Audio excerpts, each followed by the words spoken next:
दोस्तों नमस्कार। आज इस बात को आप ही तय कीजिए कि इस देश की पॉलिसी गलत है, यानी नीतियां गलत हैं, या फिर उन नीतियों को लागू करा पाने में सरकार सक्षम नहीं है। आज आप ही तय कीजिए कि इस देश में हर चीज पर पॉलिटिक्स हावी है, या फिर चुनावी जीत के लिए ही सरकार जी रही है, उसकी गवर्नेंस चुनावी जीत के लिए ही काम कर रही है। यह आप ही तय कीजिए, क्या वाकई बीजेपी और आरएसएस का विस्तार सरकार के लिए सबसे जरूरी काम है, या फिर इस देश में विचारधारा को बदलने की कवायद में सरकार लग चुकी है। यह दरअसल आप ही को तय करना है कि इस देश में सबसे ज्यादा रोजगार दे पाने की स्थिति में पॉलिटिक्स क्यों आकर खड़ी हो गई है।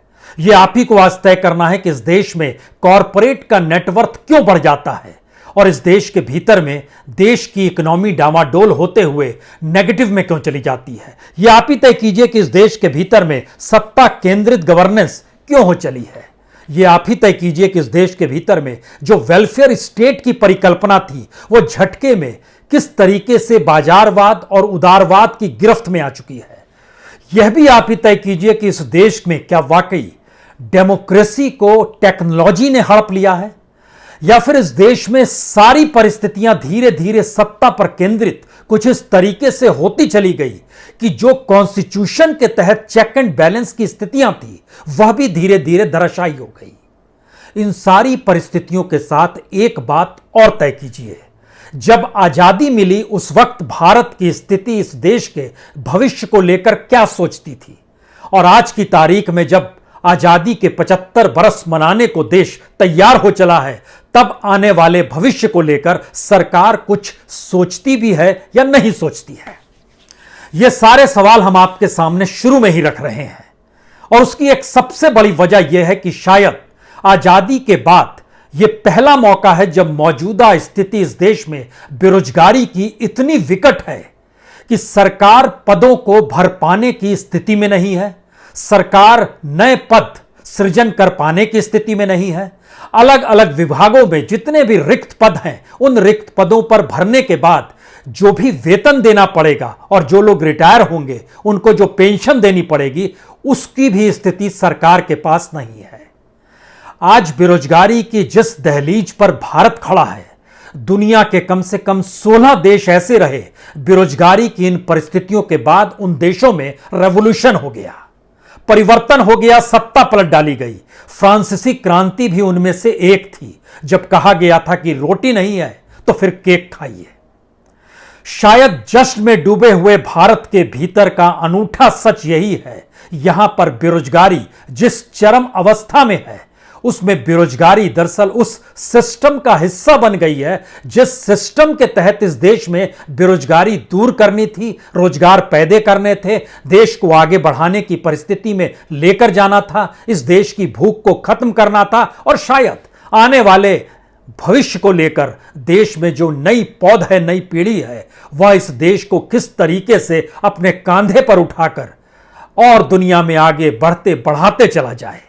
ये सारी परिस्थितियां बदल गई हैं क्योंकि देश बेरोजगार है, और बेरोजगारी की हालात आज जो हम लकीर खींचने जा रहे हैं, हो सकता है इस देश के भीतर में कोई भी जागृत नागरिक इस देश की सुप्रीम कोर्ट का भी दरवाजा ये कहकर खटखटा दे कि आप सुओ मोटो की स्थिति में क्यों नहीं आते हैं, क्योंकि इस देश के भीतर में जो सरकारी आंकड़े हैं, जो सरकार के मंत्रालयों के आंकड़े हैं, जो अलग प्राइवेट ऑर्गेनाइजेशन CMIE के डाटे हैं, डाटा जो उसका कहता है, और इस देश में जो NCRB के डाटे हैं, ये सारे डाटा को जब मिलाइएगा और उसको लेकर जो अध्ययन हमारे सामने निकल कर आया है, वो बेहद चौंकाने वाला नहीं है, वह बेहद दर्दनाक है और त्रासदीदायक है।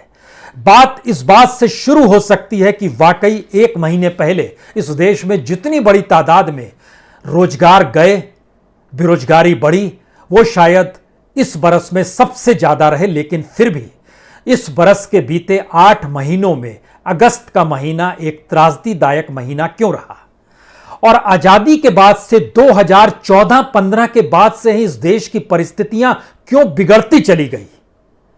क्या सबके केंद्र में सिर्फ एक ही बात है कि राजनीति सत्ता के केंद्र में है, चुनाव जीतना इस देश की पहली प्राथमिकता है, ये सारे घटाक्षेप आप इसलिए समझने की कोशिश शुरू में कर लीजिएगा क्योंकि आज जो परिस्थितियां इस देश के सामने है उसको हमको लगता है कुछ आंकड़े आपको बताने होंगे जो शेड्यूल कास्ट की राजनीति करते हैं, जो ओबीसी की राजनीति करते हैं, जो अपर कास्ट की राजनीति करते हैं, जो इस देश में प्राइवेटाइजेशन को बढ़ाना चाहते हैं, जो इस देश में यह कहने से नहीं चूकते हैं कि पीएसयूज अगर घाटे में चल रहे हैं तो उन्हें प्राइवेट हाथों में देने में कोई दिक्कत नहीं होनी चाहिए। वह सारे लोग आज सुन लें और समझ लें। इस देश की परिस्थितियां ये बताने के लिए काफी है कि अगले 5 से 10 बरस तक अगर यही स्थिति लगातार चलती चली गई तो फिर जिनके बच्चे आज स्कूलों में पढ़ रहे हैं कल उनके सामने अनऑर्गेनाइज सेक्टर में भी काम नहीं होगा। अनऑर्गेनाइज सेक्टर का मतलब है जहां आपके लेकर जिम्मेदारी नौकरी देने वाले की कुछ भी नहीं होती है, यानी कोई सोशल सिक्योरिटी नहीं होती है। और रोजगार के जिक्र तो आप छोड़ डालिए, क्योंकि इस देश के भीतर में बीते 7 बरस में पीएसयूज में जितनी रोजगार चले गए लगभग 6 लाख। इस देश के बैंकों में काम करने वाले जितने कर्मचारी थे उनकी तादाद में जितनी कमी आ गई तकरीबन 4.5 लाख। इस देश में जो रिक्त पद हैं तकरीबन 80 लाख, उसको भी नहीं भर पा रहे हैं। इस देश के भीतर में जो प्रवासी मजदूर थे, जो रिवर्स माइग्रेशन जिनको जिक्र किया जाता है दुनिया भर में, भारत में वो रिवर्स माइग्रेशन नहीं था बल्कि वह 2 जून की रोटी मुहैया हो जाए इसलिए शहर से गांव लौटने वाले मजदूर थे। और उनकी तादाद इस देश के भीतर में जिले से गांव लौटना हो, अपने राज्य की राजधानी से गांव लौटना हो या फिर अलग अलग महानगरों से लौटना हो, तकरीबन 12.5 करोड़, और उनके पास भी कोई काम नहीं। इस देश के भीतर में जो मनरेगा है, जहां पर सबसे ज्यादा बड़ी तादाद में ग्रामीण इलाकों में काम देने का दावा सरकार करती है, उसका भी एवरेज अगर 2015 से 2021 तक निकालिएगा तो 25 करोड़ लोग जो रजिस्टर्ड हैं, सिर्फ एवरेज हम लोग काम दे पाते हैं 1,92,00,000 लोगों को, उससे ज्यादा नहीं दे पाते हैं। इस देश में जो इंडस्ट्री से जुड़े हुआ अनऑर्गेनाइज सेक्टर है, उस अनऑर्गेनाइज सेक्टर में 67% इसी दौर में काम से मुक्त हो गए हैं, उनके पास कोई काम नहीं है। यह एक बड़ी छोटी सी फहरिस्त है। इस फहरिस्त के आगे हमको लगता है अब आप समझने की कोशिश कीजिए इस देश का हाल हो क्या गया है और इस देश में क्या वाकई कोई पॉलिसी काम नहीं कर पा रही है। खाली पड़े पद, अगर जो जातियों की राजनीति करते हैं पहले वो समझ लें। शेड्यूल कास्ट के जो एडमिनिस्ट्रेटिव हिस्से में जो मोदी गवर्नमेंट के तहत चीजें आती हैं, 14,361 पद खाली पड़े हैं। शेड्यूल ट्राइब के तहत 12,612 पद खाली पड़े हैं। और जो ओबीसी की राजनीति करते हैं वह सेंट्रल गवर्नमेंट की एडमिनिस्ट्रेटिव सर्विस जो अलग अलग डिपार्टमेंट्स में है, तकरीबन 15,000 से ज्यादा पद खाली पड़े हैं। यानी इस राजनीति के दायरे में 42,000 पद सिर्फ मोदी सरकार को तुरंत भर देना चाहिए। रिक्त पद खड़े हैं, वहां पर वो सैंक्शन पद हैं। सेंट्रल यूनिवर्सिटी जहां पढ़ाया जाता है वहां पर टीचिंग स्टाफ लगभग 13,071 पद खाली पड़े हैं। नॉन टीचिंग स्टाफ में लगभग 24,945 पद खाली पड़े हैं। यानी कुल मिला के 38,646 पद इस देश की सेंट्रल यूनिवर्सिटीज में खाली पड़े हैं।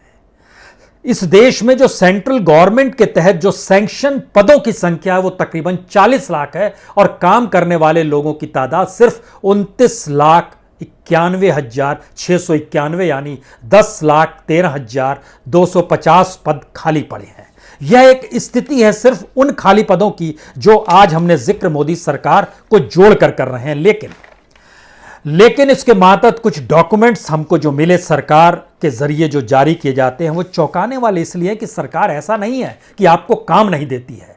बीते 7 बरस में जो बच्चे यूपीएससी की तैयारी कर रहे हैं वो जरा ठहर जाएं, सोचना शुरू करें। बीते 7 बरस में इस देश में यूपीएससी ने 25,627 बच्चों को नौकरी दी है।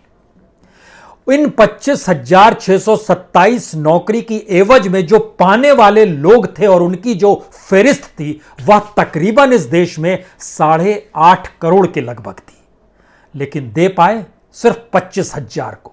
इस देश में जो स्टाफ सिलेक्शन कमेटी है उसके जरिए जो बीते 7 बरस में इस काल में नौकरी दी गई उसकी संख्या है 2,14,601। जिन्होंने स्टाफ सिलेक्शन के तहत 2014-15 से लेकर 2020-21 तक अप्लाई किया, उनकी संख्या इस 2,14,601 पदों से हटकर तकरीबन 12 करोड़ बच्चों की इस देश में है जो चाहते हैं कि नौकरी मिल जाए।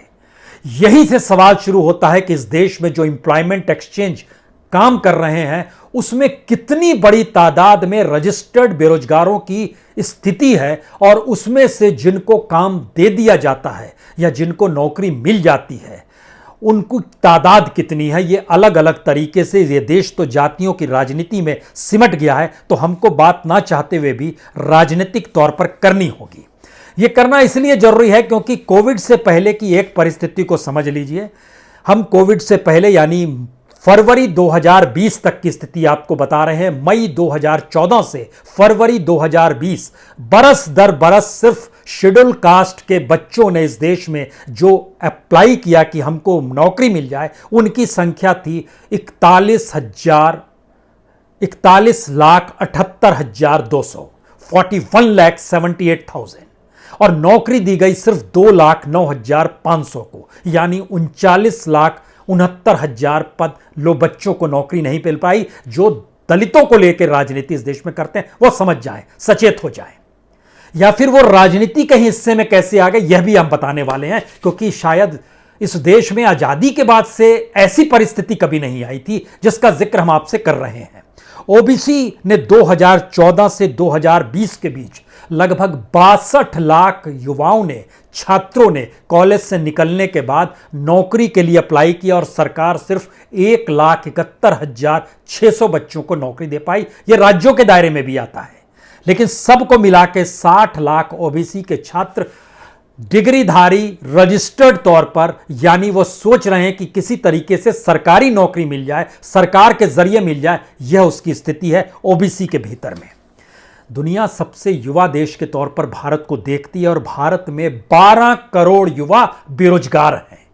इन 12 करोड़ युवाओं के भीतर में जब आप देखना शुरू कीजिएगा तो हो सकता है आप चौंक जाएं कि ओबीसी की राजनीति करने वाले पॉलिटिकल पार्टीज के जो भी नेता हैं और इस देश में कराना चाहते हैं जनसंख्या का, जो जनसंख्या गिनना चाहते हैं, वो यह कम से कम गिन लें कि कितनी बड़ी तादाद में बेरोजगारी ओबीसी की है। लगभग 5 से 6 करोड़ के बीच में इतनी बड़ी तादाद युवाओं की ओबीसी की बेरोजगार पड़ी है। अपर कास्ट से जुड़े हुए युवाओं की बेरोजगारी की संख्या भी तकरीबन 3.5 करोड़ है और दलितों की तादाद भी 3 करोड़ के लगभग है। यह इस देश का अनूठा सच है। इस तरीके से इस देश में बेरोजगारी की गिनती क्यों नहीं होनी चाहिए, सेंसस बेरोजगारी को लेकर क्यों ना आना चाहिए, व्हाइट पेपर इसको लेकर क्यों नहीं आना चाहिए। और जब हम इस बात का जिक्र कर रहे हैं तो राज्यों में नौकरी की कतार में जो डाटा रजिस्ट्रेशन नजर आता है 2014 के बाद से, सिर्फ और सिर्फ अलग अलग एम्प्लॉयमेंट एक्सचेंज को जब पूरे देश का जोड़ना शुरू कीजिएगा तो 6 करोड़ 89 लाख रजिस्टर्ड बेरोजगार आपको मिल जाएंगे। और जिनको नौकरी दे पाए उनकी तादाद, इन एम्प्लॉयमेंट एक्सचेंज से निकले हुए बच्चों की तादाद सिर्फ 27 लाख। जश्न किस बात का मनाया जाए?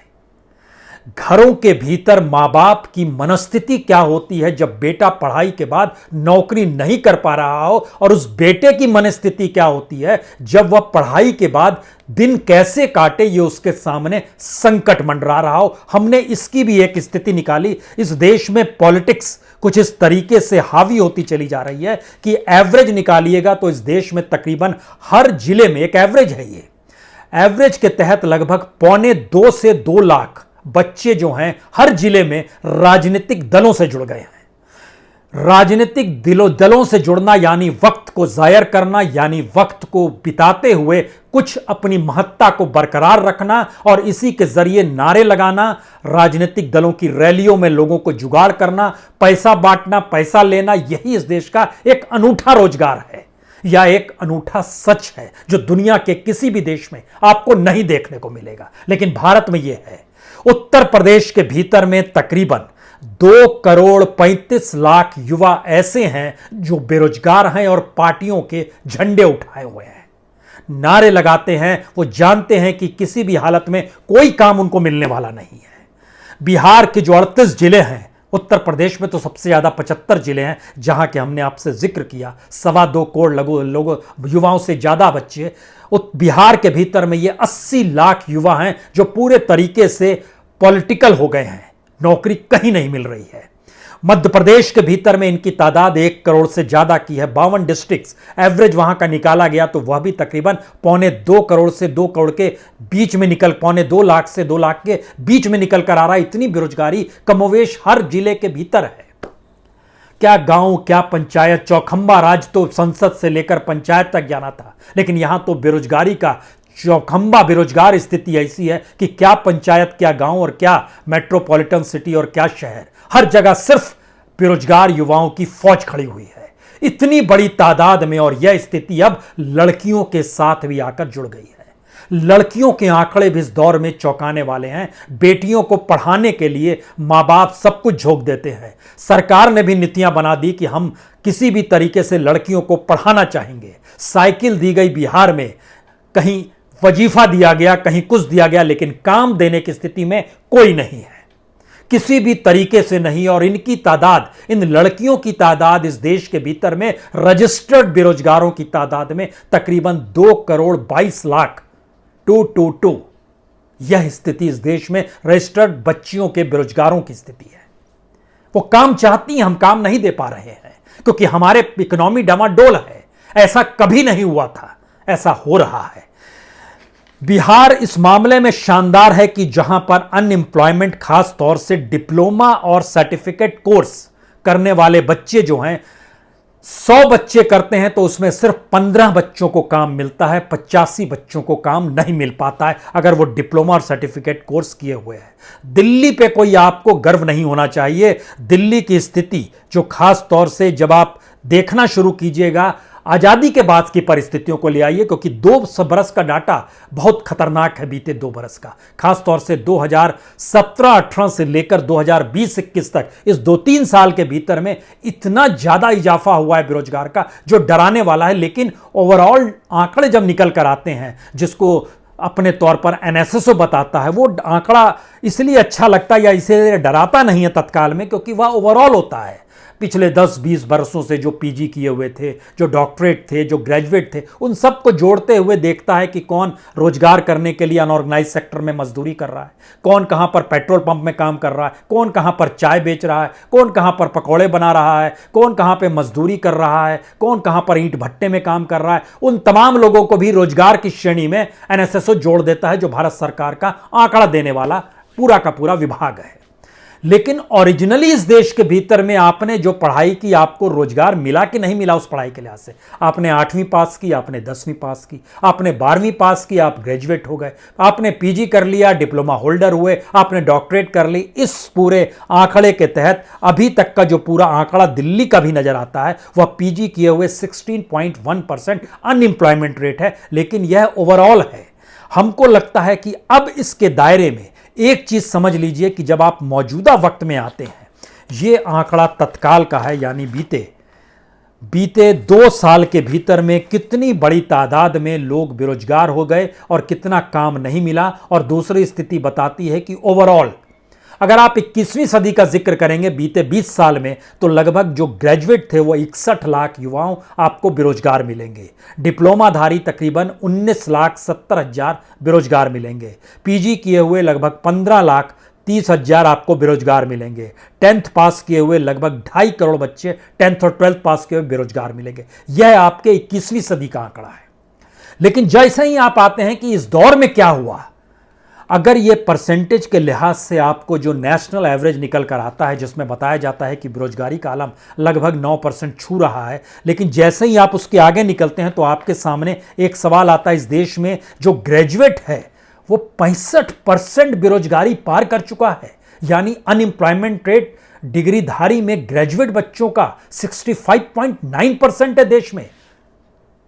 तो इसका मतलब है कि दुनिया के तमाम देशों में जहां परिवर्तन की परिस्थिति आ जाती है, लोगों के भीतर गुस्सा सड़क पर आ जाता है, वह परिस्थिति में वहां पर करीबन 20% होते होते स्थिति नाजुक हो जाती है। भारत में 65%। लेकिन उन सब के लिए भारत की वह तमाम परिस्थितियां शॉक एब्जर्वर का काम पॉलिटिकल वे में करना शुरू करती है, जहां पर वह युवाओं को पॉलिटिक्स में खपाना शुरू करती है कि यही रोजगार है, यही जिंदगी है। लेकिन फिर भी बात आप यहां पर नहीं बनेगी। बात तो इससे बनेगी कि कितना परसेंट किस रूप में है। मौजूदा 2 बरस के भीतर में बीए में अगर 65.9% है, 12th पास बच्चे जो मजदूरी भी नहीं कर पा रहे हैं, 48.9% बेरोजगारी की स्थिति में है। पीजी किए हुए लोगों के लिए हमारे पास कोई काम नहीं है। जो पोस्ट ग्रेजुएट है, कहीं पढ़ाने का मौका मिल जाए, ट्यूशन मिल जाए तो कर लीजिए, कोई काम नहीं है।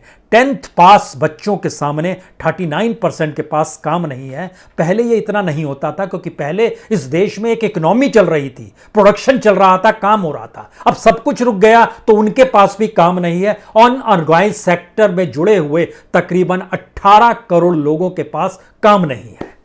इस देश के भीतर में गवर्नमेंट की पॉलिसी, जिसको हमने शुरुआत में कहा था तय कीजिए, पॉलिसी गलत था या इंप्लीमेंटेशन नहीं हो पा रहा है। इंप्लीमेंटेशन नहीं हो पा रहा है या पॉलिटिक्स हावी है। पॉलिटिक्स हावी है या चुनाव जीतना ही राष्ट्रीय कर्म हो गया है। चुनाव जीतना ही राष्ट्रीय कर्म है या चुनाव के केंद्र और सब के बीच इस देश का मतलब एक व्यक्ति हो गया है। ये तय खुद कीजिए आप, क्योंकि पूरे देश की अर्थव्यवस्था कैसे चल रही है, इस ढांचे में हमको लगता है एक चीज और समझिए। इस देश के प्रधानमंत्री के प्रचार पर सालाना खर्च 1000 करोड़ से ज्यादा का है। और इस देश के भीतर में research, innovation, social science, teaching, सबका खर्च अगर आप मिला लीजिएगा 1 साल का, तो भी वह 1000 करोड़ नहीं होता है। और यहां पे हर बरस 1000 करोड़ रुपए प्रचार का किया जा रहा है। वह मतलब यह हुआ, जैसे आप जोड़ेंगे, इस देश में रिसर्च और इनोवेशन पर सिर्फ 2 करोड़ रुपए खर्च किए जाते हैं हर महीने, यानी 168 करोड़ बीते 7 बरस में खर्च किया गया। प्रचार पर खर्च हो गया 1000 करोड़ रुपए हर साल, और 168 करोड़ रुपया रिसर्च और इनोवेशन पे खर्च हुआ। इस देश में साइंस पर जो खर्च होता है ओवरऑल, यह 300 करोड़ रुपया सालाना खर्च होता है।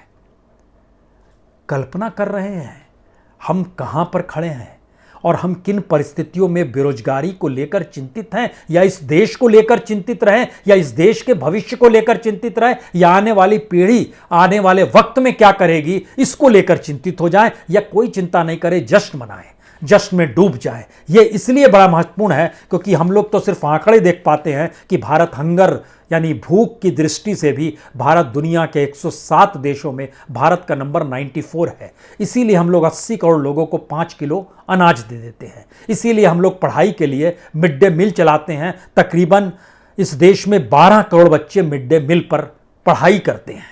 इस देश के लगभग 9 करोड़ किसानों को हम 6000 रुपए सम्मान निधि दे देते हैं। कमाल की परिस्थिति है। 1000 करोड़ रुपए से ज्यादा प्रचार में, और उसके बाद जोड़ते चले जाइए पॉलिसीज के तहत क्या स्थिति है। इस देश के भीतर का कंगाल और खोखला होना कैसे हो सकता है, यह सिर्फ इस परिकल्पना में कर लीजिए। बीते 7 बरस में इस देश के भीतर में जो बच्चे भारत को छोड़कर चले गए पढ़ाई के लिए, उसमें से कितने लौटे।